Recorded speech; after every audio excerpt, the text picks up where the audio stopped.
Alan Rosenthal. I'm a filmmaker living in Israel, originally from England. I write, direct, occasionally produce in order to earn some money. I wasn't inspired. I mean, I like it when people say, all my life I want to be a filmmaker. It wasn't that with me. I started off as a lawyer, and I studied law at Oxford, and I went to Stanford to do an MBA, finance and business. And I used to play the guitar and sing in order to support myself. One day I said, people said, come and sing on television. I did, and I thought, wow, students behind the cameras. You can study film? Well, why not? I thought about it. I would think no longer than about half an hour, and I changed the course. And at Stanford, where I was, it happened to be documentaries. Had it been feature films, I'd have been equally, maybe even more pleased. That was it.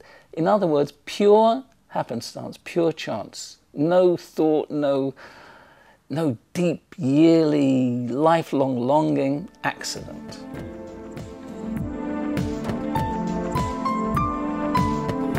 I did a book on docudrama, and one of the things I put at the beginning is that as a kid, I visited the British Museum, and in the British Museum, there was a statue from Iraq, and it had the head of a man, the body of a lion, the tail of something else, the wings of an eagle, the claws of another beast. Oh, that's a strange, weird creature.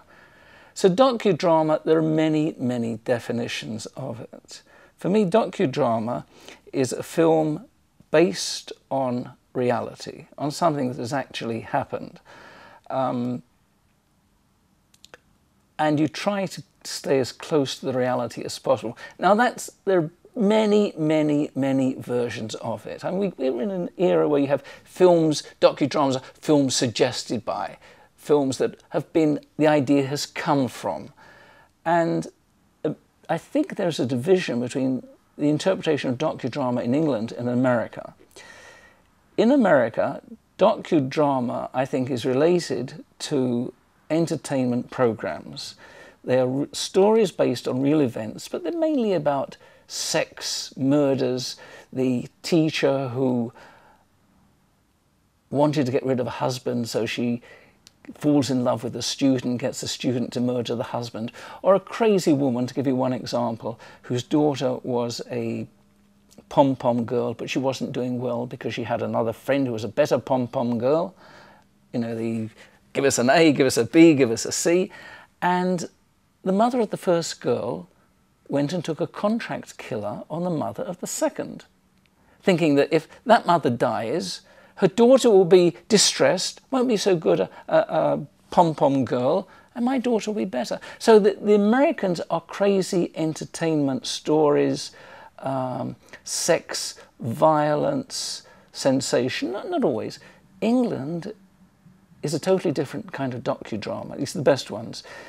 And I think the English docudrama maker sees himself or herself as a person who would like to have done the film as a documentary. They couldn't do it. So doing it as docudrama with a recreation is as close as they can get. They probably don't invent characters. They keep as close to original dialogue as they can. They use diaries, they use notes, they film on actual occasions. In other words, they're more political generally than the American makers of docudrama, and probably more authentic.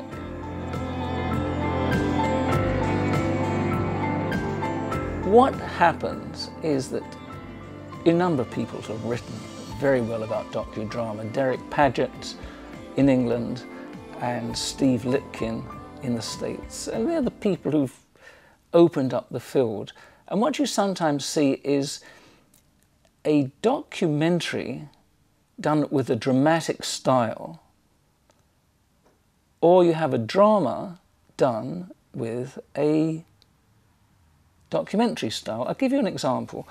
Peter Watkins is often cited for a docudrama called The War Game, very famous piece where he imagines an atom bomb landing on England. And it was done about 1965. People have always called it a docudrama. Strange kind of name, because everything was fiction in it. It was fiction based on very, very well done research, but it wasn't a recreation of something that happened. However, Watkins used all documentary techniques, shaking camera, blurred, grainy images, news techniques, as if you're watching a documentary. And people have called it a docudrama.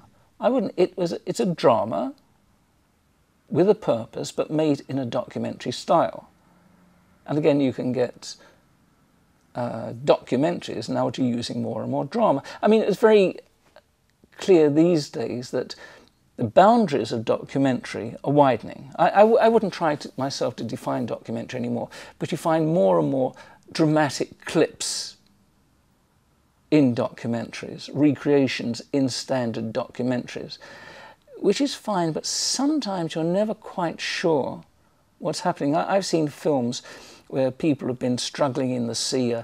You've seen a destroyer blown up in the Second World War. You see people in the sea, and they're passed off as if they're actual photography, and they're not. It's a recreated thing. So boundaries blur more and more.